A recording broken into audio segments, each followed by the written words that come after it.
क्या कभी किसी ने आपकी मेहनत पर शक किया है? कहा हो कि अब कुछ नहीं हो सकता, लेकिन फिर वही मेहनत एक दिन ऐसा चमत्कार कर जाती है जिसकी किसी ने कल्पना तक नहीं की होती। दोस्तों, बड़े घर की छोटी बहुओं के आने वाले एपिसोड में कुछ ऐसा ही होने वाला है, जहां अहाना अपनी हिम्मत और हुनर से वो कर दिखाएगी जो पूरे घर को हैरान कर देगा। सुबह की पहली किरण खिड़की से झांकी तो अहाना ने अपनी झोली उठाई। उसके हाथों में मिट्टी की मूर्तियां थीं, हर मूर्ति में उसकी माँ का सपना बसता था। चेहरे पर पसीने की बूंदें थीं, पर आंखों में उम्मीद की चमक थी। वह धीरे धीरे कदम बढ़ा रही थी, जैसे हर कदम उसके भविष्य की ओर एक नया रास्ता खोल रहा हो। बाजार की भीड़ में पहुंचकर उसने सलीके से मूर्तियां मेज पर सजाईं। वो मुस्कुराई और बोली, भैया, ये हमारी बनाई मूर्तियां हैं, जरा देखिए। दुकानदार ने एक नजर मूर्तियों पर डाली, फिर माथे पर शिकन डालते हुए बोला, ये सब मूर्तियां टूटी फूटी हैं, कोई इन्हें खरीदेगा नहीं, उल्टा तुम्हें जुर्माना देना पड़ेगा, पूरे 500 रुपए। अहाना के होंठ सूख गए। उसका दिल जैसे किसी ने मरोड़ दिया हो। जिस मेहनत को उसने अपनी आत्मा से गढ़ा था, उसी को किसी ने पल में बेकार कह दिया। वो चुप रही, न बहस की न सफाई दी, क्योंकि अहाना जानती थी, जो लोग मेहनत की कीमत नहीं जानते, उन्हें जवाब शब्दों से नहीं, कर्म से दिया जाता है।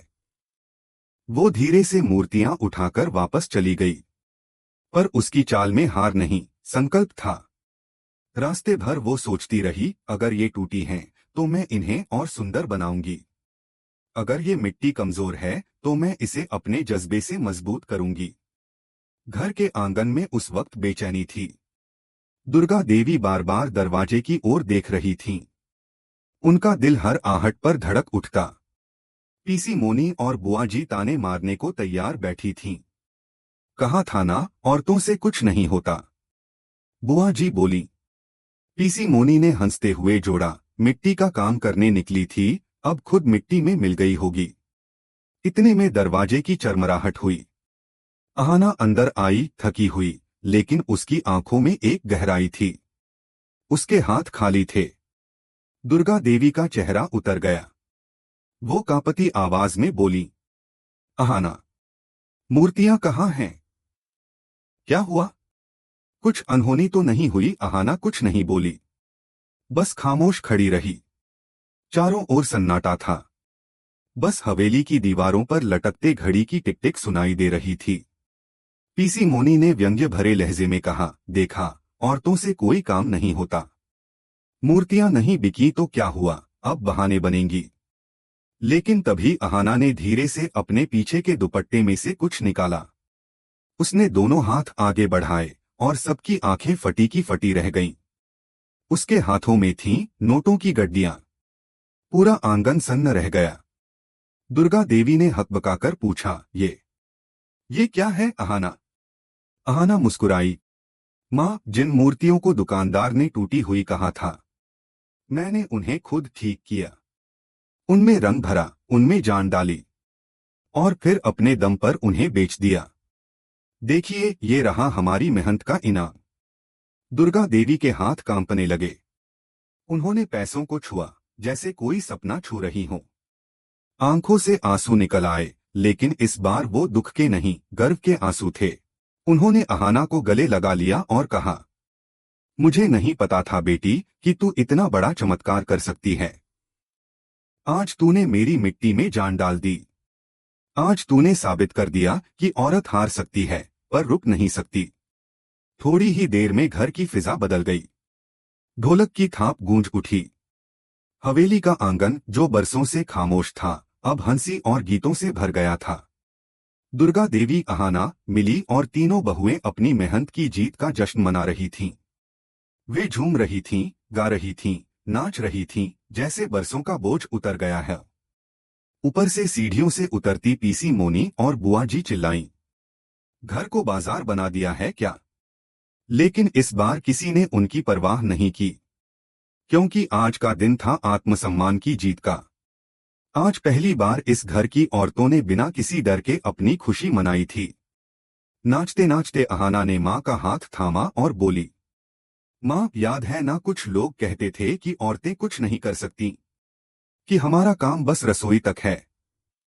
आज हमने उन्हें गलत साबित कर दिया। दुर्गा देवी ने अहाना का माथा चूमा। अब हम रुकेंगे नहीं बेटी। अब हम घर से ही अपना लघु उद्योग शुरू करेंगे।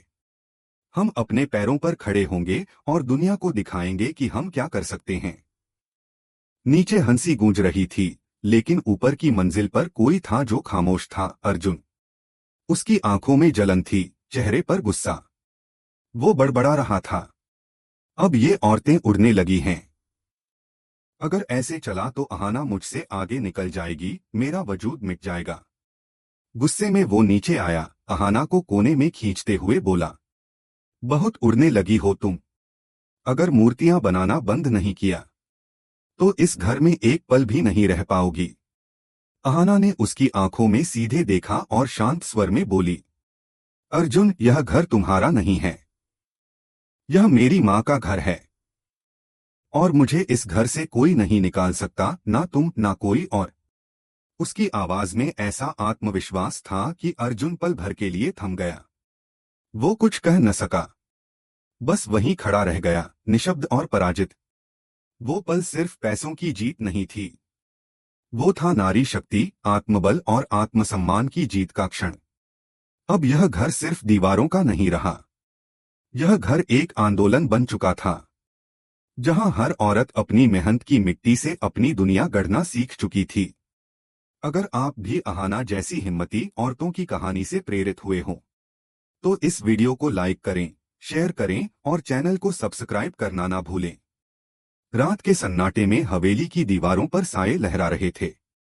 दुर्गा देवी और बाकी औरतें गहरी नींद में थीं, लेकिन अहाना अब भी जाग रही थी।